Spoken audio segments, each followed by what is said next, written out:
When I first came to Grace Church in 2004, I'd never heard of recovery ministry. I had no idea what that meant. And the best explanation that was given to me was that it's like an onion, and that you have to come to terms with some aspect of your behavior, but you've got to look behind it, sort of peel back and sort of see what's causing it, or find other behaviors that are buried there. And it's hard work, but it's worth it. My name is Linda, and I'm peeling that large, messy onion in my life of anger, anxiety, perfectionism, insecurity, inferiority, codependency, control freak, approval addict, and food addict. It stinks, makes me crazy, makes me cry, but peeling it is adding flavor to my life.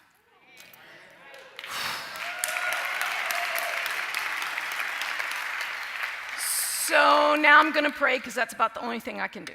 Lord, please guide my heart and my words. Tonight I claim James 4:10.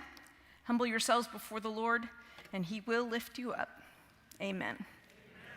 I was born September 24th, 1960 in Flint, Michigan. I'm the middle child of 5 daughters. My parents were happily married up until my dad's death just before their 57th wedding anniversary, which was 5 years ago, and frankly, my mother is still happily married to him.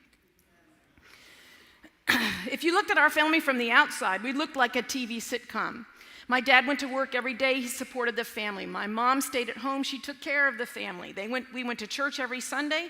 My parents sang in the choir. My dad taught Sunday school. And here's the thing. We looked like that TV sitcom from the inside, too. I lived in a home that was full of love and laughter and support. My mom went to work when my youngest sister went to kindergarten because my parents had a dream to send all 5 daughters to college, and they did. I come from an extraordinary family, and ironically, that's been part of my struggle. It's hard to admit you have a problem when you look back and realize that you have an upbringing that most people would envy, that you have parents that most people would pay millions of dollars to have. But I had to push into determining what was wrong with me so I could find what is right within me. I first attended CR in 2009. I was on the staff here at Grace Church, and I was in conflict with myself, some of my colleagues, and my supervisor. So after a Come to Jesus meeting, Pastor West told me that I had to come to terms with some demons and figure out how to get my act together, and I needed to develop a recovery plan. And I said, okay. I had no idea what that meant, but I said, okay. So I came to CR, because that's what you do. I sat over there, about halfway back on that aisle. And during the first song, I would sneak in, and during the last song, I would sneak out. And I never spoke to anyone, and I never made eye contact with anyone, and I couldn't, or rather I wouldn't, relate to anyone. I just wanted to check off those boxes so I could tell my supervisors I was doing what I was told. Now, this is going to shock you, but it didn't work. In March of 2010, I signed up for a step study. Now, not because I needed it, but because it would appear that I was following the directive to get better. Now, mind you, that's not what I was told. That's what I heard. I have a habit of creating reality in my own head. So I approached the process with trepidation or terror, because at the time I was the director of children's ministry, and I was really terrified that I would see parents and that they would think something was wrong with me, or that I was broken, or that I was untrustworthy. So at that first meeting, there were about 24 women there, and I walked in, and it was such relief to see that I didn't know anybody there except the facilitator, who was a trusted friend of mine. And over time, that number was cut in half, and we spent the next 13 months together. And it was easy, and all was well, and I was cured.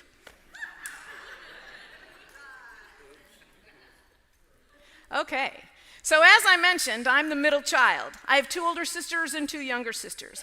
I cannot remember one instance of being compared to them, not by my parents, grandparents, family, friends, not even my sisters compared me to my sisters. I remember a teacher would say, "Oh, hi, I'm so glad you're in my class because I've had your sisters." And I would think, oh no. See, I'm not as smart as they are. I'm not as good a student as they are. I'm not as dedicated as they are. And boy, are you going to be disappointed. I created this reality that I didn't measure up. So much so that to this day, I can still tell you where I don't measure up to my sisters.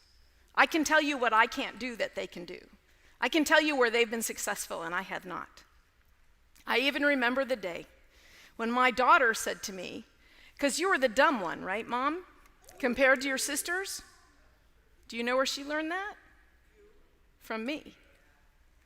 In my teens, I rebelled. While other kids were acting out with drugs and alcohol and sex, I joined the drama club. I could stand in front of an audience and I can sing, I can act, I can talk. I'm very comfortable doing that, but I ached to be noticed. I ached for approval. I ached for affirmation, and I ached to be special. I continued that on in college, and I majored in theater. And after my first acting class, we each had one-on-one meetings with the professor, and she said to me, "You know, you're good, even talented, but you'll never make it in this business because you don't have the right look." And at that, my acting career was over, and the inner dialogue of not good enough kicked up into high gear. But I didn't want to admit defeat, so I slowly transitioned into backstage, and I learned stage design and lighting design and sound. And I decided I would become a stage manager. Now, if you go to an orchestra, the conductor is the one who just makes everything happen with the orchestra. That's what a stage manager does. The stage manager is in control. Control. It sounds so good, you know. Take control, quality control, self-control, remote control. I was more like General Patton control. The shows always went exactly as they were supposed to. The performances were perfect. Perfection. What could be so bad about control and perfection? Now, when things didn't go well, I might get irritated or exasperated or irrational or explosive, but I didn't care because I was in control. And the shows were perfect, and I got credit. After college, I accepted a position as an intern at a small theater in New Jersey, and then I moved on to New York City to try my luck in the big time. But New York was not a healthy place for me. It taught me things I did not need to know. It was at that time an angry place, and standing up for yourself at all costs was a badge of honor. Winning the argument mattered. Shouting down your opponent mattered. Standing your ground mattered. Ask any New Yorker. I developed a hardened heart and a thick skin. My vocabulary grew to all the 4-letter words, a few 5-letter words, the ever-popular hyphenated comeback phrase, and when words were not enough, I developed my hand signals. But I was successful, and certainly no one could take that away from me, and no one could compare me to my sisters. Remember that comparison that wasn't happening except in my head? I had control over the story I presented to my friends and family back home, creating a reality of success and happiness and perfection. In 1988, I met David. We moved to Florida in 1990 and got married in July of that year. We had our first child, Lindsay, in 1992. And motherhood brought out the worst in me. All of my control issues soared as I tried to will my baby to sleep when she was supposed to, and eat when she was supposed to, and develop as she was supposed to, and I could be the perfect mother. I needed credit and appreciation for every advancement, and let me say how grateful you all are that Facebook did not exist at that time. In 1994, our second child, Caitlin, arrived. Unfortunately, I suffered debilitating postpartum depression. This was another nail in the coffin of my self-worth. I no longer had my career.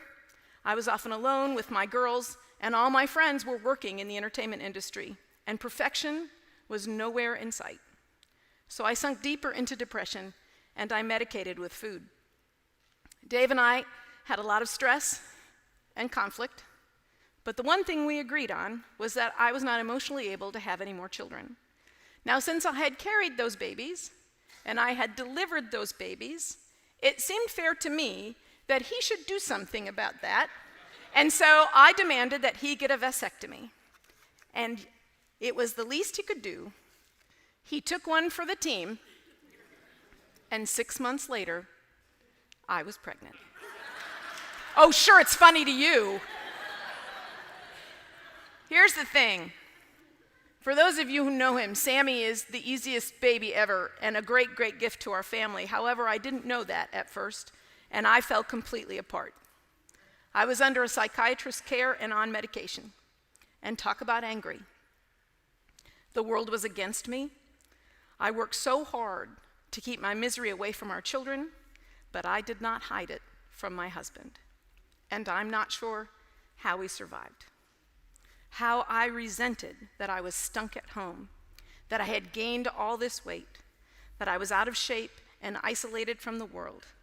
Now, I had one friend in the neighborhood who had 3 children the same age. And so we would get together and the kids would play, and I would sit on the kitchen floor and whine about how horrible my life was. And finally, she turned to me and she said, "Linda, don't you think you should go back to church?" Here's the thing. As I told you, I'd grown up in the church. But you know, at 16, I decided that I didn't need the church anymore because in all my great wisdom, I did not need that kind of guidance. So 20 years later, I went back and I started attending First United Methodist Church in Kissimmee. I assume many of you were not initially drawn here to reconnect with God.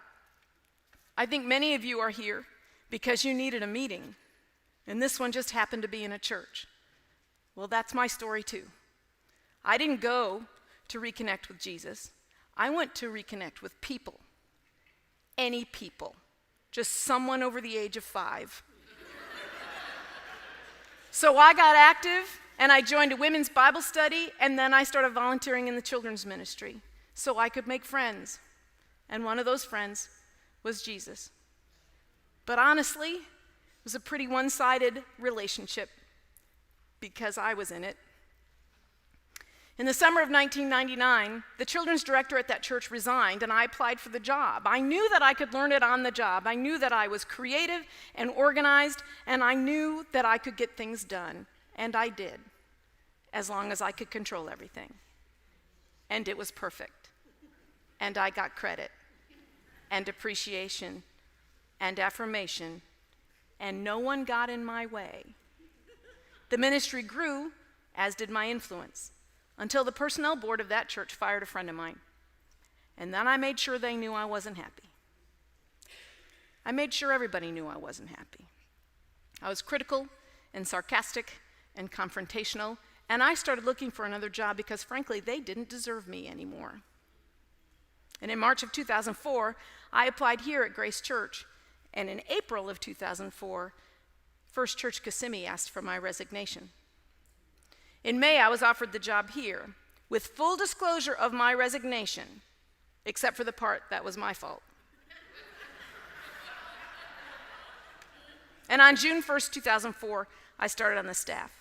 And for the next 4 years, things here went pretty well. David connected with the music ministry and missions. Our kids connected with children's ministry and the youth ministry.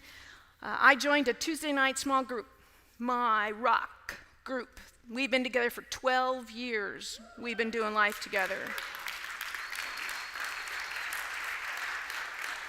Grace Church continued to grow and add campuses and develop new ministries and programming within ministries, and all I wanted to do was control it and make it perfect and get credit and affirmation and appreciation, and the job got bigger and the pressures grew and I started to crack, and conflict and resentment and anger multiplied. Here at work, at home, just everywhere. And I ended up in a Come to Jesus meeting with instruction to develop a recovery plan. And I started at CR, and I joined a step study, and I tried so hard. And right around the time we were dancing around steps 4 and 5, Grace Church asked for my resignation. And the ground began to collapse under me because it was all happening again. And the only thing I know I did right was that I stayed in that step study. Because I was going to finish and prove to them how wrong they were for letting me go. Because that, my friends, is pure motivation. I received my chip April 1st, 2011, April Fool's Day. Once I finished this step study, I drifted from CR, which I think is pretty common. I talked to my sponsor occasionally, met with my stepsisters every 6 months or so, and convinced myself that I had recovered and that I was a new creation. When I talked about the split with Grace, I spoke my part. I told people that I had learned from the experience and that I had grown. And those things were true, and I was better, but resentments were harbored deep inside of me. And as long as there were potato chips and ice cream available, I could medicate and keep that all to myself. From the outside, I was a recovery success story. Appearing emotionally healthy, but clearly not physically healthy, seems my onion had added a layer of fat. In 2012, I was offered a full-time job at a church in Fort Myers. It was like redemption in big capital letters. Again, I would show Grace Church they were wrong for letting me go. They should have held on until I was completed my steps and was completely healed. I would make them regret their decisions and continue to be the poster child for successful recovery. And my progress began to slip, and my humility faded, and self-righteousness grew in my spirit. I started that job July 15th, 2012, and I will only tell you a few things. I went to my sponsor and told her about the job offer, and she said, "The church atmosphere on staff is not healthy for you. Don't take this job." And I said, "You don't understand," and I took it anyway. I didn't attend CR for the entire 3 years that I worked at that church. I then rarely talked to my sponsor because, after all, she had not been supportive of my triumphant return to ministry. I completely lost touch with the women in my step study. I worked to have control and make it perfect and get credit and affirmation and appreciation. And on May 15th, 2015, I was fired. If you don't hear anything else tonight, please hear this. It works if you work it, but it doesn't if you don't. It works if you work it, but it doesn't if you don't. I thought I'd hit rock bottom 5 years before, but here I was in that pit again. I had to go back to the beginning. Step 1. And oh, I did not want to be powerless. So we returned to Grace, not on the staff, obviously, but in the congregation. And I debriefed with my sponsor and my faithful small group on Tuesday night, and Pastor George, and Pastor Sherry. And I was wounded, but I'd crawled out of that pit, and I knew that I could do it again. But it would require me to be brutally honest with myself, to truly own my part, to humbly forgive not only those who I felt had wronged me, but myself. It was really rocky for several months. But I was determined to work one layer of the onion and to take care of my body and to stop medicating with food. So when I find myself staring into the refrigerator, I ask myself, why are you here and what do you want? And the answer is never, I need nourishment or I'm hungry. It was a start. And frankly, it was easier than dealing with what was at the core of that onion. Slowly, Dave and I began to heal and serve where we felt most comfortable, which is in the music ministry. The desire for attention was a constant gnaw at my ego, and I discovered some of this recovery stuff worked here too. That same question, why are you here and what do you want? And fortunately, I could at least be honest with myself and say, I just want some attention. But a spirit would always whisper to me, Linda, you are here for Jesus. We are so grateful for Grace Church, surrounded by friends who have known us for more than 12 years, who love us and who could remind us that I'm not where I was in 2009. Now, last summer, I was asked to sing on a Friday night to substitute for a singer. I hadn't been here in 5 years. And when we finished the first set and I went down and sat in the congregation and I realized that lesson was resonating with me. There's something very special about being here and I can't really explain it. My first step study had indeed done a work in me in spite of myself. There are lessons buried deep in my heart and mind that were resurfacing, and I hadn't lost nearly as much ground as I had feared. I had created a reality of failure and irreparable brokenness that were lies. And now I recognize them for what they are, decoys to keep me sick. I want to be well and whole and healthy, and I want to be closer to Jesus. And I want to share my story, my experience, strength, and hope. I want to help folks struggling with their addictions and their compulsions, but I really want to help normal people too. You know, those of you who grew up in the Americana like I did, those of you who never touched a drink or a drug, Jesus can save you too. Jesus can save you from normal. So who am I now? And how am I new? Well, I attend and serve here every Friday night. I'm in my second step study. I meet with my sponsor every Tuesday morning. I am now a sponsor myself, so pray for her. I work in a doctor's office at the front desk, and I'm not in charge of anyone or anything, and that's okay. I want to be content. I want peace. I want to love people, all people. John 13:34-35 says, "A new command I give you, love one another as I have loved you. So you must love one another, and by this everyone will know you are my disciples, if you love one another." I no longer need to be right. I'm learning to have a conversation, listen to different opinions, and not have to fight about it. I can disagree with you and not tell you. It's not my responsibility to tell you if you're right or wrong. It's not my responsibility to determine if you're right or wrong. And you would not believe what that does for anger. Listen, I still have my moments, but I've developed tools to help me control when and how to express anger. I'm good at venting in the car with the music really loud, or at home, where David still gets caught in the crossfire, and I'm way behind on my daily amends to him. I've come to the realization that this body was given to me in order to house a soul and a spirit to shine light. For as long as I'm on the earth, and as there seems to be a continuing need for that light, I need to stick around for a while, so I take care of my body, living with the knowledge that I am powerless over my compulsion to overeat, but God is not.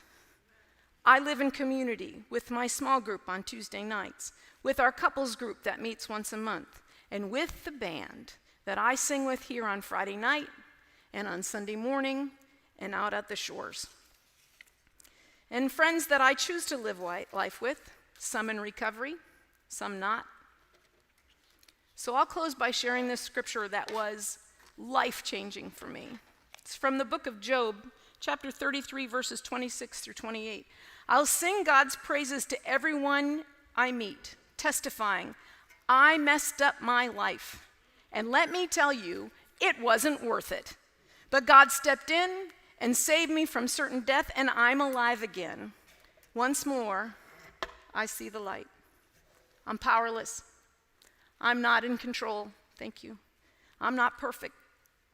But I'm overwhelmed with gratitude that I have a God that's worth praising, that he's forgiven me countless times and he will continue to do so.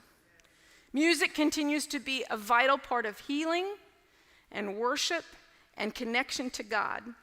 And so I asked for the privilege tonight to end my testimony with worship, because that's what I do, and that's what's important to me. So there are days when I know who I am. There are days when I claim it even in my doubt. But I know that I am his, and I know that he is mine. So in hope and with joy, will you stand and worship with us?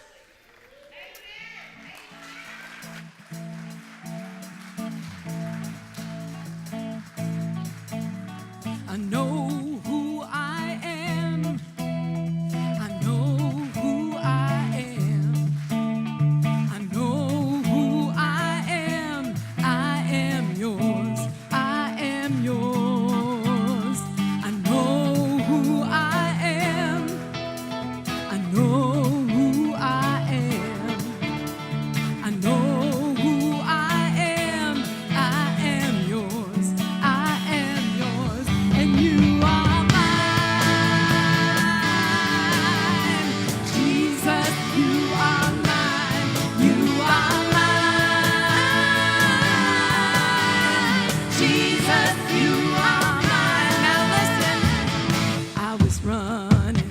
but you found